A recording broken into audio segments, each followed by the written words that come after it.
Go. All right, so we're on our way to an attic insulation estimate. I'm gonna explain to you why having adequate attic insulation in your attic is important. In heating and air conditioning, it's all about heat. You know, a lot of people think of hot and cold. Well, you gotta kind of understand there's no such thing as cold.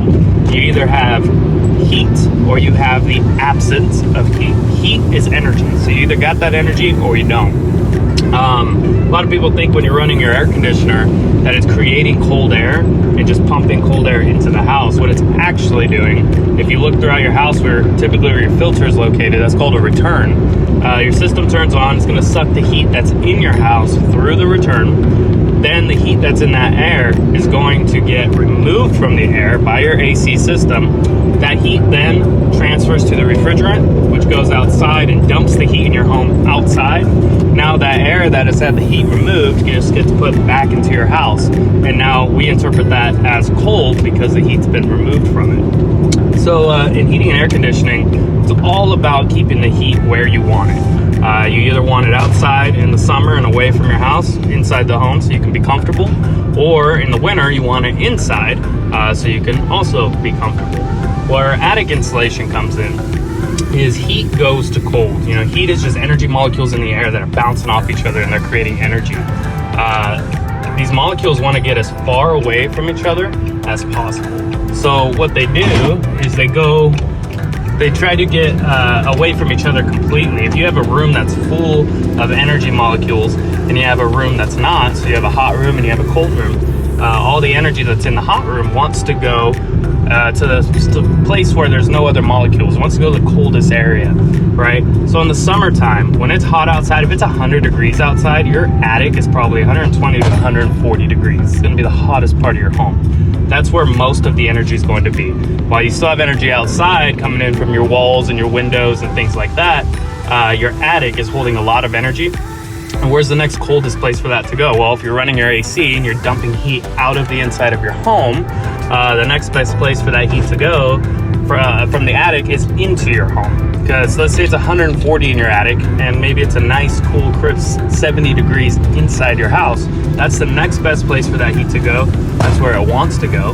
And that's where it's going to attempt to go. So if you have enough insulation in your attic, it helps keep that heat in the attic away from your home. You should have attic ventilation that takes that heat that's being trapped in the attic and carrying it out of the attic and away from the living space.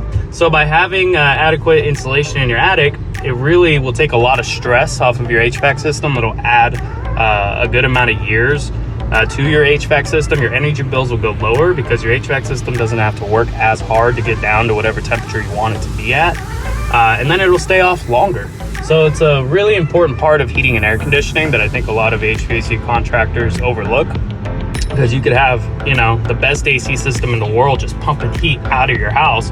But if you have no insulation, you're pumping heat out of the house and it's just coming right back in, which is causing your HVAC system to just run and run and run and run. So it's really important to make sure you have enough insulation. Now, how much insulation do you need?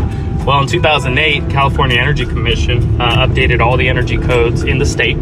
And since then and now, if you built a new home, they're going to require what's called R38 insulation in your attic. Minimum R38. That's 12 inches of insulation that you need to have in your attic for your home to be considered energy efficient. So most homes built before 2008 do not have that. Actually, majority of homes in this area tend to have like 2, 3, 4 inches. Some have 0. So if you ever get a chance, just poke your head up in your attic, see what you got. And if you're, if you're anywhere 6, 8, 10 inches and lower, you need some insulation. It's very inexpensive. It'll run you anywhere from 80 cents up to $2 a square foot, depending on what type of insulation you want, how much of it you want, how accessible your attic is, where your home is located, things like that. And you'll earn your money back. We've had multiple customers, one in particular in the La Riviera area comes to mind. He had about 3 inches of insulation. We added 12 on top of his 3, giving him 15 total. And he compared his energy bills all the next following year to the previous year, cut in half, both in summer and in winter. Because while attic insulation helps in the summer, also helps in the winter. You pump your house full of heat, and the coldest part of your house in the winter is your attic. So that heat goes up, and as we all know, heat rises up, If you have no insulation in your attic to keep it in the home, it goes through sheetrock. Sheetrock does very little for stopping heat, by the way. And into your attic and gone, your furnace has to kick back on. You're using gas, you're using electricity, you're using up the lifespan of your unit. So it's really a win-win all around to have adequate insulation in your attic. Very important. A lot of people don't think about it. A lot of HVAC contractors are more focused on the equipment and on the unit itself, and not the full package, and looking at the house as a whole of what could help this HVAC system last a lot longer, run easier, not use as much energy. So check that out if you ever get a chance. If you want a quote, give us a call. We'll climb around your attic for you, take pictures.